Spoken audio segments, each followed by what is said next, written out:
Welcome to Rishiyas academy. நம்ம today Dinamani news paper analysis பார்க்கலாம். வீடு தேடி ரேஷன் முன்மாதிரி திட்டம் முதல்வர் மு க ஸ்டாலின் பெருமிதம். தமிழக அரசாங்கம் ஒரு புதிய ஸ்கீம் கொண்டு வந்திருக்காங்க. முதல்வரின் தாய்மானவர் திட்டம். இந்த திட்டம் பிரகாரம் 70 வயசுக்கு மேலே இருக்கக்கூடிய முதியவர்கள் அண்ட் அதே மாதிரி மாற்றுத்திறனாளிகள் இவங்களுக்கு ரேஷன் பொருட்களை வீடு தேடி கொண்டு போய் கொடுப்பாங்க. இதுதான் இந்த ஸ்கீமுடைய மெயின் அப்ஜெக்டிவ். இது ரொம்ப இம்பார்ட்டண்டான ஸ்கீம். இந்த ஸ்கீம் பொறுத்தவரைக்கும் பார்த்திங்கன்னா மாற்றுத்திறனாளிகள் அண்ட் அதே மாதிரி முதியவர்கள் இவங்களுக்கு அதிகமாக பயன்படும் திட்டமாக இந்த ஸ்கீம் கண்டிப்பாக இருக்கும். அண்ட் இந்த ஸ்கீமை பொறுத்த வரைக்கும் டோட்டல் பயனாளிகள் எவ்வளோ பார்த்திங்கன்னா 21.70 லட்சம் பயனாளிகள் இந்த ஸ்கீமில் இருக்காங்க. இந்த ஸ்கீமுடைய டோட்டல் இன்வெஸ்ட்மெண்ட் 35.92 கோடி. அண்டு இந்த ஸ்கீமை ஒவ்வொரு மாதமும் 2வது சாட்டர்டே அண்ட் சண்டே இந்த ஸ்கீமை நடைமுறைப்படுத்துவாங்க. ஸோ இந்த ஸ்கீமை பார்த்துக்கோங்க, ஒரு அழகான ஸ்கீம். சீனா மீதான வரி விதிப்பு 90 நாட்களுக்கு ஒத்திவைப்பு. ஸோ அமெரிக்கா இந்தியாவுக்கு 25% டேக்ஸ் ஆர் டேரிஃபை நடைமுறைப்படுத்தியிருக்காங்க. பட் சைனா பொறுத்த வரைக்கும் தற்போது 90 டேஸுக்கு இதை ஒத்தி வச்சுருக்காங்க. நெக்ஸ்ட் ஒன், நீதிபதி யஷ்வந்த் வர்மா பதவி நீக்க நோட்டீஸ் மக்களவையில் ஏற்பு, விசாரிக்க 3 குழு அமைப்பு. ஸோ ஒரு ஜட்ஜை இம்பீச்மெண்ட் பண்ணுறதுக்கு கான்ஸ்டிடியூஷனில் சொல்லியிருக்காங்க. அண்ட் இதற்கான டீட்டெயில்டு ப்ராசஸை பார்த்திங்கன்னா நீதிபதிகள் விசாரணை சட்டம் ஜட்ஜஸ் என்கொயரி ஆக்ட் ஆர் நீதிபதிகள் விசாரணை சட்டம் 1968 இதை பற்றி ப்ராசஸ் கரெக்டாக சொல்லியிருக்காங்க. ஸோ இதோடைய ப்ராசஸை பொறுத்த வரைக்கும் லோக்சபாவில் 100 மெம்பர்ஸ் சைன் பண்ணணும், ராஜ்யசபாவில் 50 மெம்பர்ஸ் சைன் பண்ணணும். தென் லோக்சபா பொறுத்த வரைக்கும் ஸ்பீக்கர் ஓகே சொல்லணும், ராஜ்யசபா பொறுத்த வரைக்கும் இதோட சேர்மன் ஓகே சொன்னதுக்கு பிறகு 3 மெம்பர் கமிட்டி ஏற்படுத்துவாங்க. ஸோ இதில் 3 நபர்கள் குழு ஏற்படுத்தியிருக்காங்க. இதில் ஃபர்ஸ்ட் மெம்பர் யார் பார்த்திங்கன்னா உச்சநீதிமன்ற நீதிபதி அரவிந்த் குமார். செகண்ட் மெம்பர் சென்னை உயர்நீதிமன்ற தலைமை நீதிபதி மணீந்திர மோகன் ஸ்ரீவாஸ்தவா. தென் தேர்டு மெம்பர் யார் பார்த்திங்கன்னா கர்நாடக உயர்நீதிமன்ற மூத்த வழக்குரைஞர் ஆச்சாரியா. தென் இவங்க இந்த விஷயத்தை விசாரிப்பாங்க. இவர் உண்மையிலே தப்பு பண்ணியிருக்காருன்னா அதுக்கு பிறகு பார்லிமெண்ட்டில் ஸ்பெஷல் மெஜாரிட்டியில் பாஸ் பண்ணுவாங்க. தென் லாஸ்ட்டில் ஜனாதிபதி இவரை ரிமூவ் பண்ணுவாங்க. ஸோ இதுதான் ப்ராசஸ். இந்த ப்ராசஸ் ஜட்ஜஸ் என்கொயரி ஆக்டில் சொல்லியிருக்காங்க. தென் தேசிய அளவில் வாக்கு திரட்டு ராகுல் காந்தி குற்றச்சாட்டு. ஸோ இது மிகப்பெரிய ஒரு குற்றச்சாட்டு எலெக்ஷன் கமிஷனுக்கு மேலே வச்சுருக்காங்க. இதில் பார்த்திங்கன்னா மகாதேவபுரா சட்டப்பேரவை தொகுதியில் ஃபேக் ஓட்டர்ஸ் அதிகமாக இருந்ததாகவும் அண்ட் அதே மாதிரி ஃபேக் அட்ரஸ் அண்ட் ஏஜில் ஃபேக் பண்ணியிருக்காங்க. எஸ்பெஷலி மிந்தா தேவி இவங்களுடைய ஏஜ் 35, பட் அந்த எலெக்ஷன் கமிஷன் ஓட்டர்ஸ் லிஸ்ட்டில் 124 ஏஜ் போட்டிருக்காங்க. நிறைய அட்ரஸில் 0 போட்டிருக்காங்க. ஸோ இதற்கு எல்லாத்துக்குமே எலெக்ஷன் கமிஷன் பதில் அளிக்கணுங்கிறத சொல்லியிருக்காங்க. ஸோ இது ரொம்ப ரொம்ப இம்பார்ட்டண்டான ஒரு விஷயம். ஒரு நபருக்கு ஒரு ஓட்டு தான் கண்டிப்பாக இருக்கணும். அண்ட் டெமோக்ரஸியை பொறுத்த வரைக்கும் கண்டிப்பாக ட்ரஸ்ட் ரொம்ப ரொம்ப இம்பார்ட்டன்ட். அரசாங்கத்துக்கு மேலே ட்ரஸ்ட் ரொம்ப ரொம்ப இம்பார்ட்டன்ட். இந்த மாதிரி ஒரு குற்றச்சாட்டு வைக்கும்போது டெமோக்ரஸிக்கு மேலேயே பார்த்திங்கன்னா ஒரு நம்பிக்கை இல்லாத சிச்சுவேஷன் வருது. ஸோ கண்டிப்பாக எலெக்ஷன் கமிஷன் ஆன்சர் சொல்லணும். நெக்ஸ்ட் ஒன், நலம் காக்கும் ஸ்டாலின் முகாம் இந்த வாரம் நடைபெறாது. ஸோ இந்த நலம் காக்கும் ஸ்டாலின் இந்த திட்டம் பிரகாரம் தமிழகம் ஃபுல்லாகவே பார்த்திங்கன்னா மெடிக்கல் கேம்ப் வைக்கிறாங்க. ஸோ இந்த வாரம் நடைபெறாதுங்கிறத சொல்லியிருக்காங்க. தமிழகத்தில் 208 அரசு பள்ளிகள் மூடல், தொடக்க கல்வித்துறை விளக்கம். இதற்கான ரீசன் என்ன சொல்லியிருக்காங்கன்னா தமிழகத்தில் பர்த் ரேட் ரொம்ப கம்மியாகிட்டே போகிறதா சொல்லியிருக்காங்க.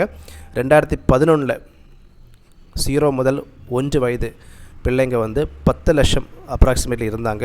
பட் 2026 இது 8.78 லட்சமாக குறையுங்கிறத சொல்லியிருக்காங்க.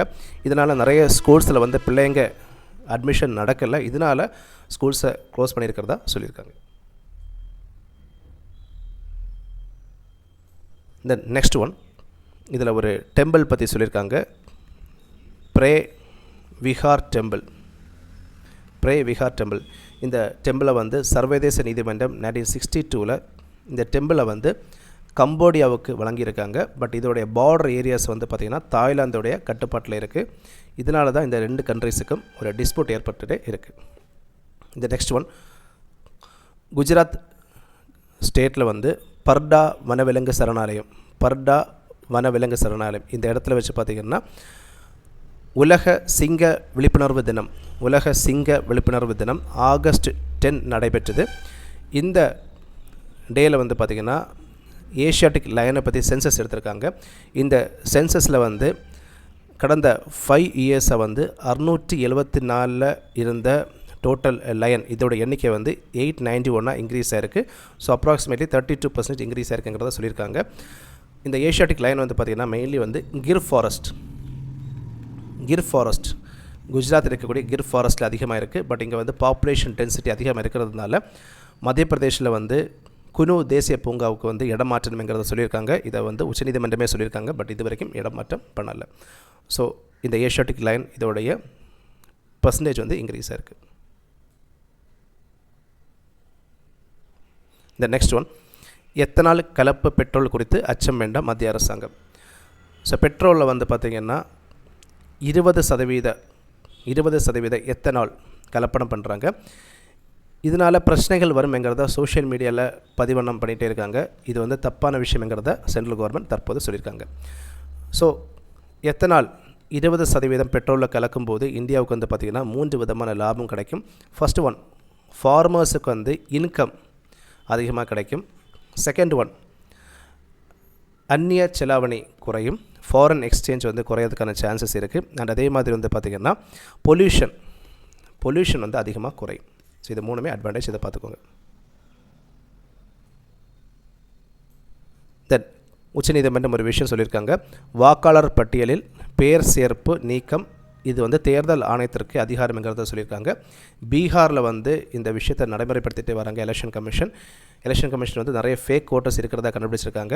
ஸோ இந்த சிச்சுவேஷனில் தான் இந்த விஷயத்தை உச்சநீதிமன்றம் சொல்லியிருக்காங்க. இந்த நெக்ஸ்ட் ஒன், மக்களவையில் அமளிக்கு இடையே 2 முக்கிய மசோதாக்கள் நிறைவேற்றும். ஸோ 2 அமெண்ட்மெண்ட் பில்ஸ் கொண்டு வந்திருக்காங்க. ஃபர்ஸ்ட் ஒன் பார்த்திங்கன்னா போர்ட்ஸ் ஆக்ட். இந்த ஆக்டை வந்து 1908 கொண்டு வந்தாங்க. இதை திருத்தம் பண்ண போகிறாங்க. ஸோ இதை ஆக்டாக மாறினதுக்கப்புறம் இதோட ப்ரொவிஷன்ஸ் பார்க்கலாம். தென் அதே மாதிரி mines and minerals development regulation act 1957, mines and minerals regulation act. இதை தமிழில் எப்படி சொல்லுவாங்கன்னா சுரங்கங்கள் மற்றும் கனிம வளங்கள் மேம்பாடு ஒழுங்காற்று சட்டம். இதோடைய திருத்தம் பண்ண போகிறாங்க. இதை 1957 கொண்டு வந்தாங்க. ஸோ இதை பார்த்துக்கோங்க. இந்த நெக்ஸ்ட் ஒன், காப்பீட்டுத் துறையில் 100% அந்நிய நேரடி முதலீட்டு அனுமதி வேலைவாய்ப்பு உருவாக்கும் மத்திய நிதி அமைச்சர். ஸோ கடந்த பட்ஜெட்டில் வந்து ஃபினான்ஸ் ஆக்ட் நிதி சட்டத்தில் வந்து இன்சூரன்ஸுக்கு வந்து பார்த்திங்கன்னா 100% ஃபாரின் டைரக்ட் இன்வெஸ்ட்மெண்ட்டுக்கு வந்து மத்திய அரசாங்கம் பெர்மிஷன் கொடுத்துருந்தாங்க. ஸோ இது வந்து எம்ப்ளாய்மெண்ட் அதிகரிக்கும்ங்கிறத சொல்லியிருக்காங்க. அதே மாதிரி இதில் சில சட்டங்கள் சொல்லியிருக்காங்க, அது மட்டும் பார்த்துட்டு போயிடலாம். காப்பீட்டு சட்டம் இன்சூரன்ஸ் ஆக்ட் 1938 கொண்டு வந்தாங்க. Then insurance regulatory development authority act IRD ஆக்ட்னு சொல்லுவாங்க. Insurance regulatory development authority act 1999 கொண்டு வந்தாங்க. தென் அதே மாதிரி வங்கிகள் ஒழுங்குமுறை சட்டம் பேங்கிங் ரெகுலேஷன் ஆக்ட் இதை வந்து 1949 கொண்டு வந்தாங்க. ஸோ இதெல்லாம் பார்த்துக்கோங்க. தென் ஒரே நாடு ஒரே தேர்தல் மசோதாக்கள் நாடாளுமன்ற குழு பதவிக்காலம் நீட்டிப்பு. இந்த மசோதா வந்து 129th கான்ஸ்டியூஷன் அமெண்ட்மெண்ட் பில்.